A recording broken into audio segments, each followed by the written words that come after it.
Problem से solution तक, astro तक, नो योर फेट। देखिए, बेलपत्र के तमाम चमत्कारी प्रयोग होते हैं और अगर आपके विवाह में विलंब हो रहा है तमाम प्रयास करने के बावजूद, तो बेलपत्र का प्रयोग कैसे करें कि विवाह जल्दी हो सके। अपनी आयु के बराबर बेलपत्र ले लें। मान लिया आपकी उम्र 35 वर्ष है, शादी नहीं हो पाई है, तो 35 बेलपत्र ले लें। हर बेलपत्र पर चंदन से राम लिखें। सब बेलपत्रों पर राम लिख लें और इसके बाद एक एक करके ये बेलपत्र आप शिवलिंग पर चढ़ाते जाइए और जब आप बेलपत्र चढ़ाएंगे तो हर बेलपत्र के साथ कहेंगे नमः शिवाय, नमः शिवाय। ऐसा कह के सारे बेलपत्र शिवलिंग पर चढ़ाइए। जब आप बेलपत्र चढ़ा लें तब शीघ्र विवाह की प्रार्थना करें। वैसे तो ये प्रयोग आप किसी भी सोमवार को कर सकते हैं, लेकिन सावन में अगर किसी भी दिन आप ये प्रयोग करते हैं तो ये बड़ा फलदायी होता है, बड़ा शुभ होता है। कितनी भी विवाह होने में अड़चन आ रही हो, अगर ये प्रयोग सावन में एक बार भी कर लिया जाए तो आपके विवाह होने में जो अड़चन आ रही है वो अड़चन दूर हो जाएगी।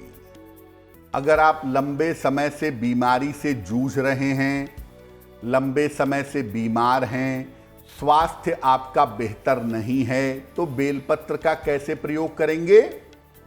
सावन में किसी भी दिन 108 बेलपत्र ले आइएगा। 108 बेलपत्र ले आएंगे। एक पात्र में, एक कटोरी में चंदन का इत्र ले लीजिएगा। अब एक एक बेलपत्र चंदन में डुबाते जाइए और शिवलिंग पर अर्पित करते जाइए। हर बेलपत्र के साथ कहेंगे ओम हौं जूं सह, ओम हौं जूं सह। अगर आपको 108 बेलपत्र नहीं मिल रहा है तो एक ही बेलपत्र को 108 बार चंदन के इत्र में डुबा करके उसी बेलपत्र को 108 बार शिवलिंग पर चढ़ाएंगे और हर बेलपत्र के साथ कहेंगे ओम हौं जूं सह। इसके बाद शीघ्र स्वास्थ्य लाभ की प्रार्थना करेंगे। स्वास्थ्य जल्दी बेहतर हो जाए, इसके बाद प्रार्थना करेंगे।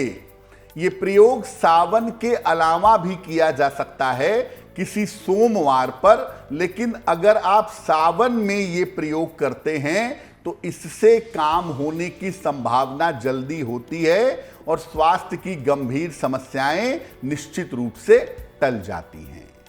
इस ऐड को स्किप करना तो बहुत मुश्किल है, पर लाइफ की प्रॉब्लम्स का सॉल्यूशन ढूंढना आसान। प्रॉब्लम से सॉल्यूशन तक, एस्ट्रो तक, नो योर फेट।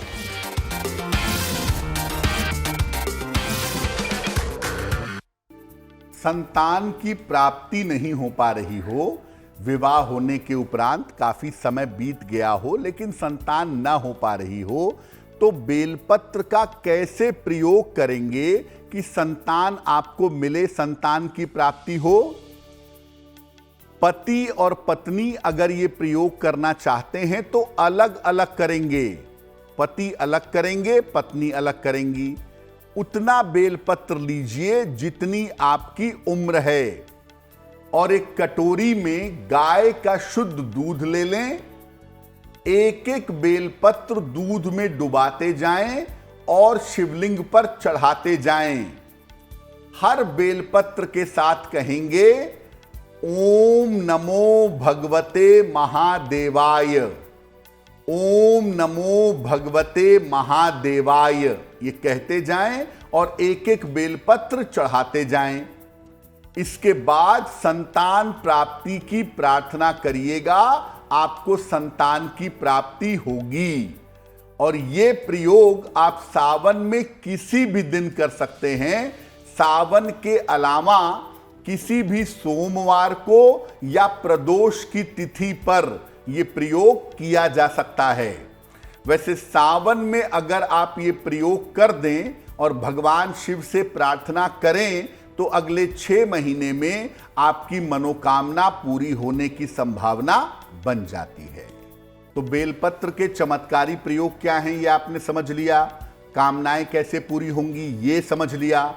अब आपको बताते हैं इसके छोटे छोटे औषधीय मेडिसिनल प्रयोग क्या हैं। आंखों की ज्योति अगर आप बढ़ाना चाहते हैं तो बेल के पत्तों का रस आंखों में टपकाना चाहिए, एक एक बूंद रोज सुबह के समय में सलाह लेकर के।